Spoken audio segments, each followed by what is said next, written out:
Bonjour Laure. Allô, vous m'entendez? Bonjour. Donc Laure de Gilles, vous êtes fondatrice et directrice de la Beyrouth Art Fair, foire internationale d'art moderne et contemporain à Beyrouth, qui a vu le jour en 2010. Vous avez été journaliste pour la rubrique culturelle de la revue libanaise Le Commerce du Levant.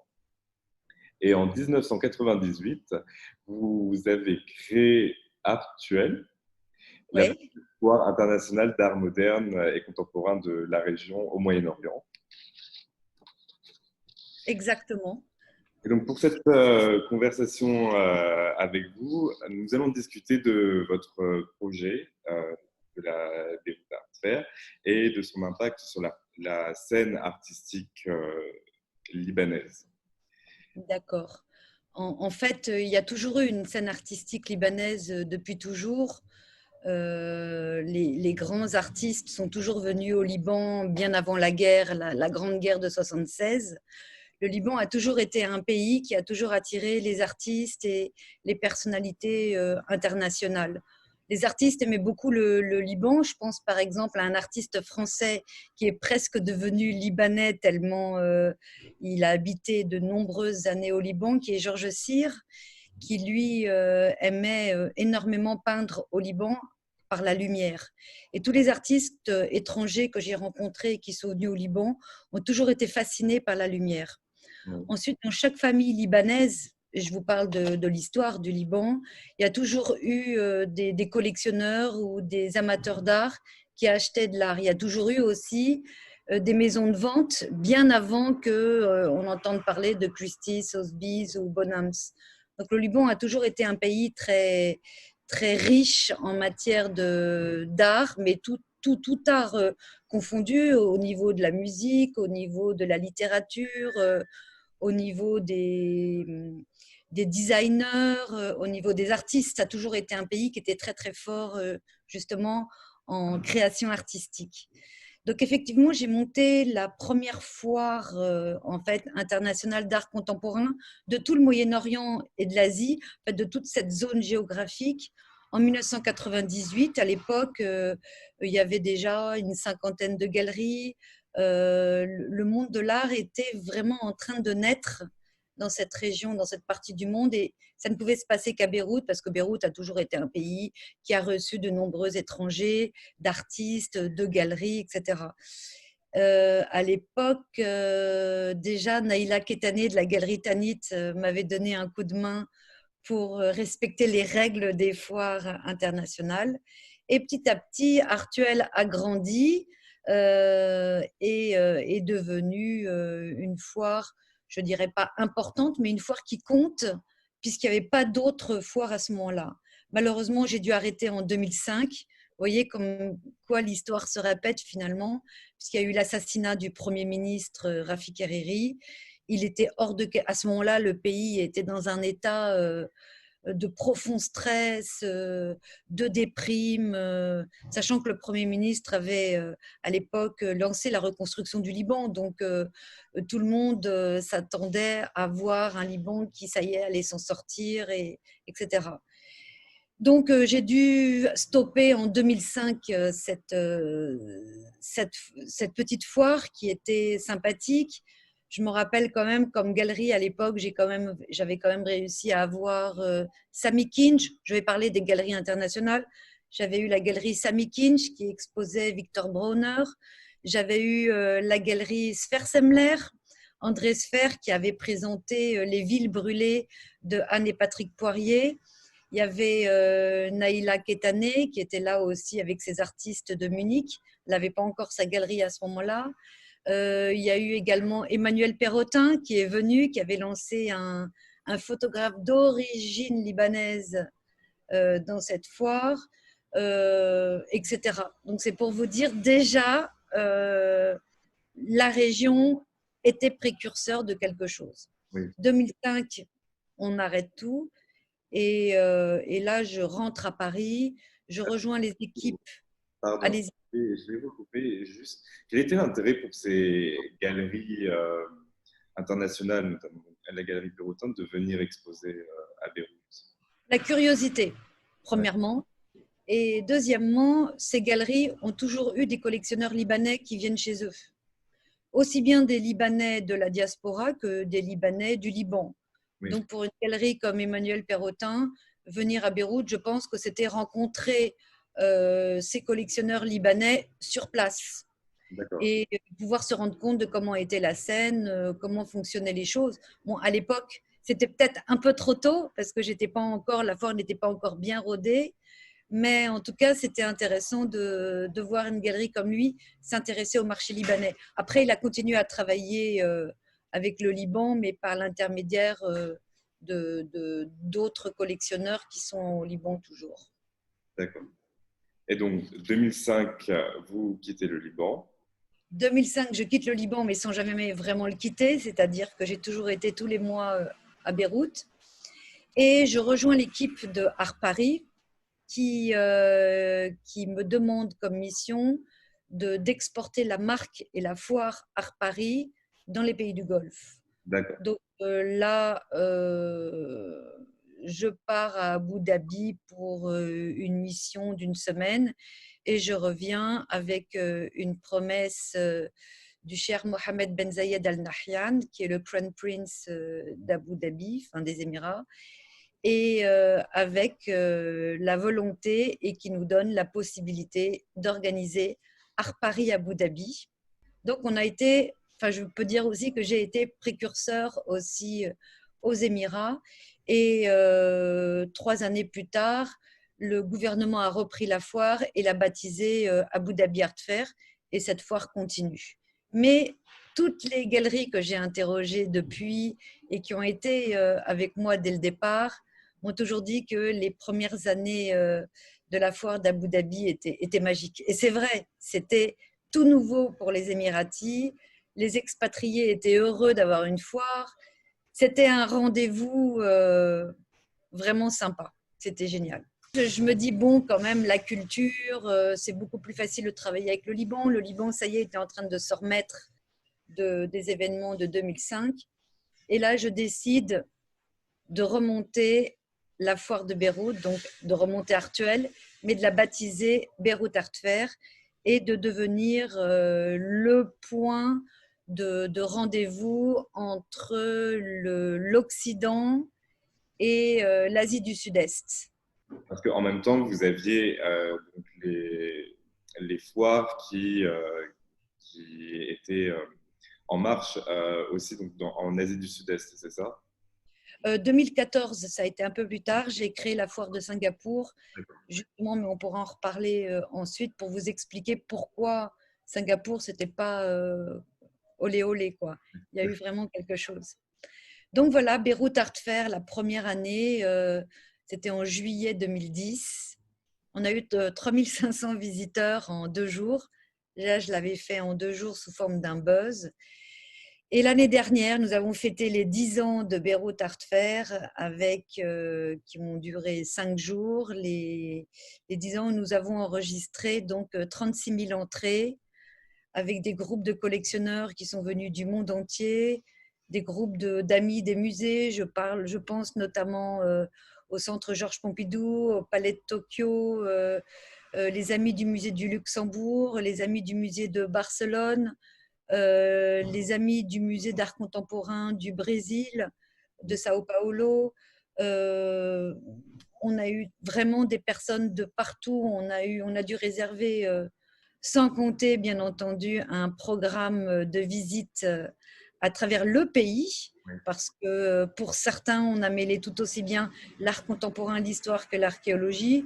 Pour d'autres, ça a été vraiment basé plus sur l'art contemporain, mais de la région. Bien entendu, depuis de nombreuses années, nous travaillons en partenariat avec la Fondation Daloul, puisque la Fondation, à chaque fois, a reçu nos VIP et leur a fait toute une présentation des artistes de la région, enfin du monde arabe, entre guillemets, c'est-à-dire de l'Afrique du Nord jusque dans les pays du Golfe, qui est passionnant. C'est une collection d'ailleurs qu'il faut absolument visiter puisqu'elle est le témoin de toutes ces années qui s'est passé dans la région. C'est une collection qui est importante au-delà même de ces artistes. C'est vraiment l'histoire, mais l'histoire qui est illustrée grâce à ces artistes. Alors, moi, j'aimerais juste revenir 10 ans avant. Ouais. Vous aviez déjà senti le potentiel et les enjeux d'une foire d'art contemporain à Beyrouth. Est-ce que vous avez rencontré des difficultés en particulier?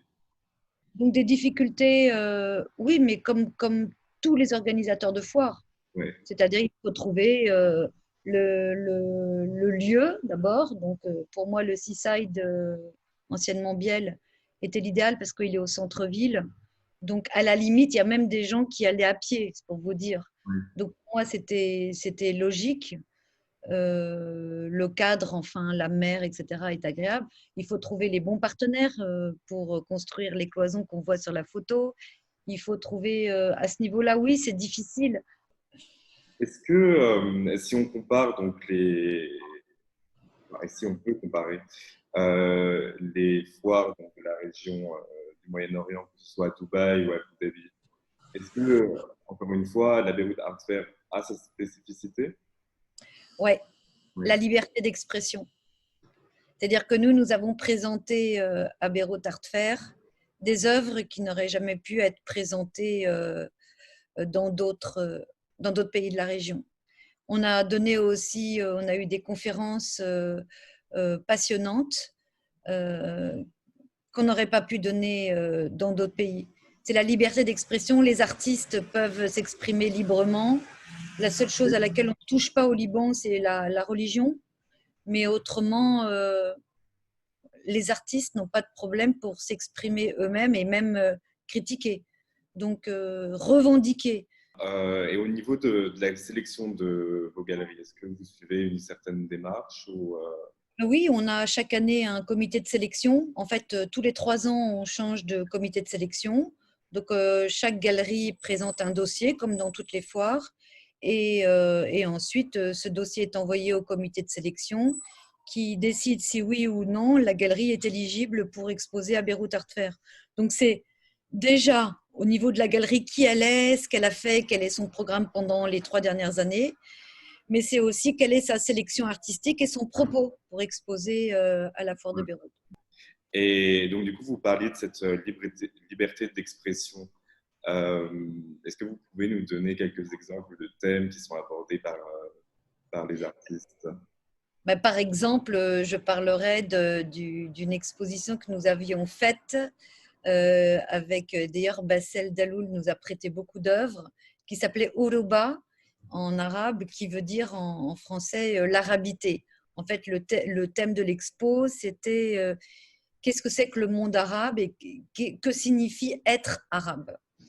Et là, on a récupéré des œuvres. Donc, c'est un espace où il n'y a pas de vente. C'est un espace dit muséal euh, où nous présentons une grande exposition sur une surface importante autour de ce thème. Et là, on récupérait les œuvres. En fait, ce qui était intéressant, c'est qu'on récupérait les œuvres dans les collections libanaises. Donc, ce D'accord. qui est intéressant, c'est de voir ce que les collectionneurs libanais collectionnent. Et là, oui, on a eu des œuvres de cet espace Uruba où vous voyez des œuvres, notamment celles de la collection d'Aloul, qui sont un peu choquantes, qui peuvent être choquantes pour d'autres pays.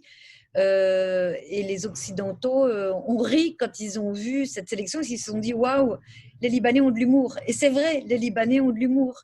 Ils savent rire d'eux-mêmes, rire de leur pays. Mais voilà, c'est vraiment cette ouverture d'esprit à pouvoir dialoguer sur tout. Donc oui, on peut exposer ce qu'on veut. Donc, à chaque année, vous essayez de trouver un thème, Exactement. d'accord, qui accompagne la foire. Et quelle est la réception du public? Bah, je pense que si on est passé de 3500 visiteurs à 36 000 visiteurs, je pense que c'est parce que le public apprécie. Et est-ce que vous sentez qu'il y a une différence, encore une fois, entre le public qui vient à la Beyrouth Art Fair et le public qui vient euh, à Art Abu Dhabi ou Art Dubaï? C'est pareil. Simplement, N'oubliez pas que le Liban a une diaspora importante à travers le monde, et que, puisque c'est 14 millions de Libanais, et que les Libanais de la diaspora sont fiers de ce qui se passe dans leur pays. Je pense qu'on ne peut pas parler d'une diaspora pour les pays du Golfe, Oui. ce qui est logique. Il y en a une, bien sûr, mais pas aussi importante que la libanaise. Et donc, pour les artistes qui viennent exposer à la Beyrouth Art Fair, qu'est-ce que ça va apporter à leur projet, à leur carrière? Les artistes exposent par l'intermédiaire de leur galerie. Donc, si une galerie décide de venir avec tel ou tel artiste, c'est pas pour rien.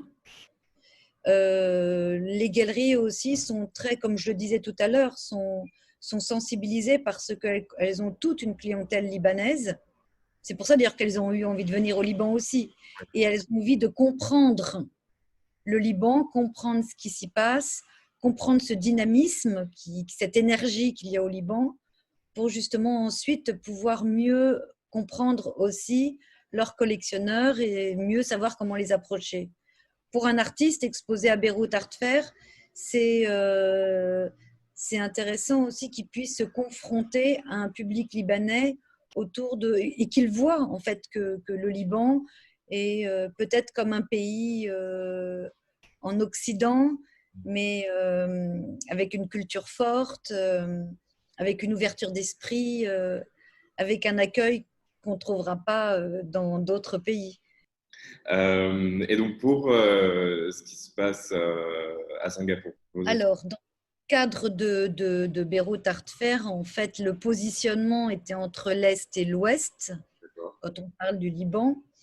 Et je me suis dit, en fait, le MENASA, donc Oui. pour Middle East, North Africa et South Asia. Quel était le point commun, en fait, de ces pays-là? C'était la route de la soie. Donc, j'ai voulu me renseigner un peu plus loin pour comprendre jusqu'où allait la route de la soie. En fait, elle allait jusqu'en Asie du Sud-Est. Donc, on va dire la ville la plus importante ou le pays le plus important dans l'Asie du Sud-Est, ce serait Singapour. Après avoir fait des recherches, je me suis rendu compte que les très grandes familles singapouriennes qui ont donné leur nom à des rues, à des immeubles, à des quartiers, à des hôtels, est la famille Ruffle. Mais qui sont ces Ruffle? C'est une grande famille d'origine yéménite et qui en fait a fait sa fortune par la route de la soie en transportant des marchandises à l'époque entre l'Est et l'Ouest. Donc entre, je vais dire, le Liban, enfin, entre toute cette partie du bassin méditerranéen jusqu'en Afrique du Nord, et qui, de l'autre côté, transportait aussi des grandes marchandises jusqu'à l'Asie du Sud-Est, jusqu'au bout de l'Asie du Sud-Est. À tel point, c'est qu'ils voulaient d'ailleurs que ces marchands soient heureux à Singapour lorsqu'ils venaient. Et c'est pour ça que la famille Ruffle a créé aussi Arabic Street. Donc ça, c'est une première chose. Deuxièmement, il y a le pèlerinage à la Mecque aussi. Oui. Ce qui est intéressant, encore une chose, c'est que par exemple, actuellement en Arabie Saoudite, tout le monde parle de Al-Oula, qui est un centre absolument extraordinaire, qui est un site nabatéen, et encore, on retrouve des choses bien avant les nabatéens. Mais ce qui est intéressant, c'est qu'un peu plus proche dans l'histoire, c'était là où s'arrêtaient les pèlerins qui allaient à la Mecque. Et il y avait encore beaucoup d'échanges à cet endroit-là parce qu'il y avait une voie de chemin de fer. Donc, c'était là aussi où étaient les échanges avec l'Asie du Sud-Est. Donc, je me suis dit, je voudrais créer une foire qui relie le MENA au SA. Donc, on a eu une cinquantaine, soixantaine de galeries. Parmi les galeries, il y avait aussi bien des galeries libanaises que des galeries syriennes. Il y avait des artistes jordaniens, saoudiens. Eh bien, vous savez, c'est intéressant de voir que ces galeries ont été parmi les premières à vendre. Donc, c'est très amusant. Les Asiatiques comprenant le message de la route de la soie et finalement de leur héritage, de leur heritage en anglais, de leur patrimoine. Parce que quand vous allez à Singapour, vous avez toute une communauté qui parle arabe. C'était cette idée de recréer cette connexion historique. Voilà. Voilà. Est-ce que vous pouvez nous décrire un peu l'évolution qu'a pris la foire à travers ces 10 années. Elle a gagné la confiance du public, Ouais. elle a gagné la confiance des galeries, elle a attiré la presse. Le programme est devenu de plus en plus intéressant. La foire s'est encore plus ouverte aux galeries internationales. Je pense par exemple ces 2 dernières années où on a eu la participation de galeries qui ne seraient jamais venues autrement. Et je pense que nos espaces dits non-profit, donc muséaux au sein de la foire, a permis de révéler à un public aussi bien libanais qu'étranger leur patrimoine artistique que beaucoup ne connaissent pas. Mm. Même beaucoup de Libanais ne connaissent pas leur patrimoine et leur histoire. Et je trouve que c'est vraiment un challenge. Oui, mais j'aimerais un peu plus sur ça, comment vous en êtes venu à cette idée. De par les nombreuses années de journalisme au Liban, où j'ai rencontré beaucoup d'artistes passionnants qui aujourd'hui ne sont plus de ce monde, et en me disant, mais à telle année, tel artiste avait osé faire telle chose, c'est incroyable, le public a oublié, je recherche dans mes archives, je retombe sur l'article que j'avais écrit à l'époque, et je me dis, mais voilà, il faut le montrer, il faut le faire, il faut créer quelque chose autour de ça. Donc c'est aussi en discutant avec les collectionneurs, en rencontrant certains intellectuels libanais, des philosophes, des écrivains, qui vous disent, mais oui, à ce moment-là, il y avait tel et tel courant qui se montait au Liban. Et c'est autour de ça qu'on décide de créer un thème particulier pour une exposition particulière. Et on focus dessus parce que c'est super important de connaître ce patrimoine. Oui, bien sûr. Et vous avez fait, donc pour la 10e édition, il y avait un partenariat avec la Design, Faire. Design Fair, oui. Qui a vu le jour, qui a fêté l'année dernière ses 3 ans d'existence. Pourquoi? Parce que de plus en plus de personnes s'intéressaient au design. Le design au Liban, tout le monde pense que c'est récent, mais le design au Liban, il faut le dire, a été monté, je vais vous dire, c'était en 1995, je crois, ou 93, la première galerie de design à Beyrouth, à Shrafieh, s'appelait Artishow, donc Artist Show. Ah. Elle a été montée entre autres par Rania Tabara, et c'est une galerie qui ne faisait que du design libanais. Donc nous, pourquoi on s'est associé avec la Design Fair? Justement pour pouvoir avoir une autre équipe qui s'occupe de monter ce salon sans que nous, on ait besoin de le faire. Et finalement, la clientèle d'art contemporain est aussi une clientèle de design et vice-versa. Donc je pense qu'on avait beaucoup de choses à gagner en faisant nos 2 foires ensemble. Et aussi, ça nous a permis de baisser certains coûts, d'optimiser les coûts et donc de pouvoir investir un peu plus d'argent sur ces espaces d'exposition à but muséaux, quoi. Et c'était vraiment une excellente expérience. Et je pense que le public a vraiment aimé pouvoir passer d'un salon à l'autre au sein d'un même espace.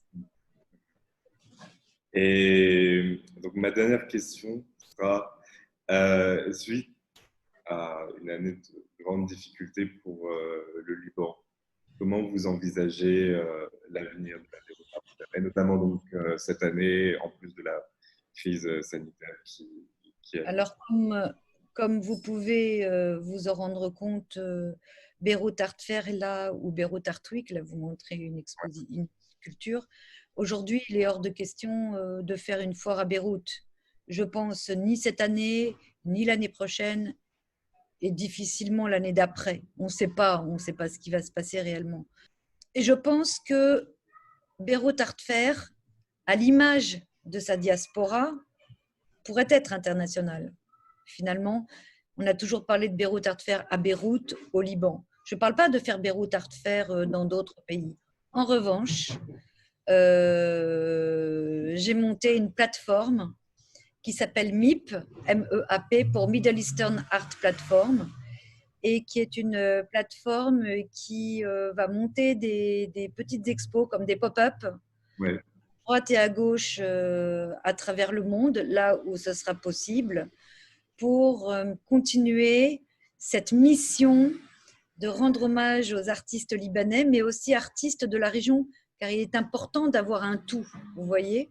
Aujourd'hui, on parle de région plus que d'un Liban, parce que tous ces artistes s'inspirent les uns des autres et c'est intéressant. Bien entendu, la majorité des artistes sont libanais, et donc là, j'ai la grande joie, et personne ne le sait encore, mais voilà, MIP a été accepté à la foire Paris Photo au Grand Palais du 12 au 15 novembre prochain. Et ce sera la première édition de la plateforme MIP et qui va se développer un peu partout là où ça va être possible pour justement mettre en avant et aider les galeries avec leurs artistes. Parce que nous travaillons avec les galeries et ça permet de continuer leur communication, ça permet de véhiculer une image de culture, ça permet de montrer que oui, on est toujours là et on n'est pas mort, et qu'à l'image du Liban, les artistes seront toujours là pour continuer et qu'il faut que ça se sache internationalement. Et donc, MIP a été créé par Beyrouth Art Fair. Merci, Laure, pour cette participation et je vous souhaite tout le succès pour Merci. vos prochains projets et bon courage pour la suite. Merci. Au Merci revoir. beaucoup. Au revoir, Laure.